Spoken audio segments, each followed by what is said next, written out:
ఆయన వల్లే ఈ రోజున నా పిల్లలు ఇంగ్లీష్ మీడియం చదువుకుంటారంటే అన్నమయ్య గారి వల్లే బాబా. అర్థం చేసుకునే నీ చెల్లి ఈ రోజు సొంతంగా మిషన్ కుట్టుకుని సంతోషంగా బతుకుతుంది బాబా. లబ్ధి పొందితేనే ఓటేయమన్నాడు. అది నాయకుడి లక్షణం.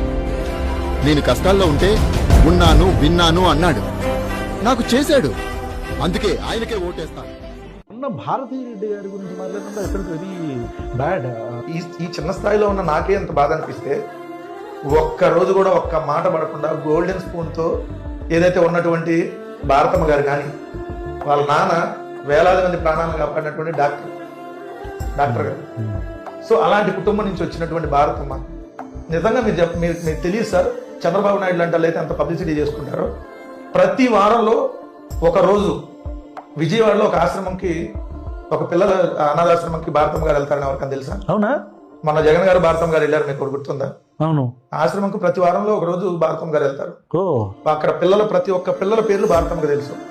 ఎంటైర్ 5 తాడేపల్లి వచ్చినప్పటి నుంచి ఇప్పటి వరకు ఇక్కడ అందుబాటులో ఉంటే ప్రతి వారంలో ఒక రోజు వెళ్ళి స్పెండ్ చేసి వస్తారు వాళ్ళతో. అది కూడా ఏదో 5 నిమిషాలు 10 నిమిషాలు కాదు, వాళ్ళకి ఏం కావాలంటే అన్ని ఏర్పాటు చేస్తారు. మళ్ళీ ఇంటి దగ్గరికి ఏదన్నా, ఎందుకంటే జగన్ గారి ఇంటికంటే అన్ని కాస్ట్లీ ఫ్రూట్స్ కానీ డ్రై ఫ్రూట్స్ కానీ అన్ని కాస్ట్లీ వస్తాయి కదా, అవన్నీ పంపిస్తారు. డ్రైవర్ నుంచి పంపిస్తారు. అంటే కానీ ఎవరికి తెలియదు.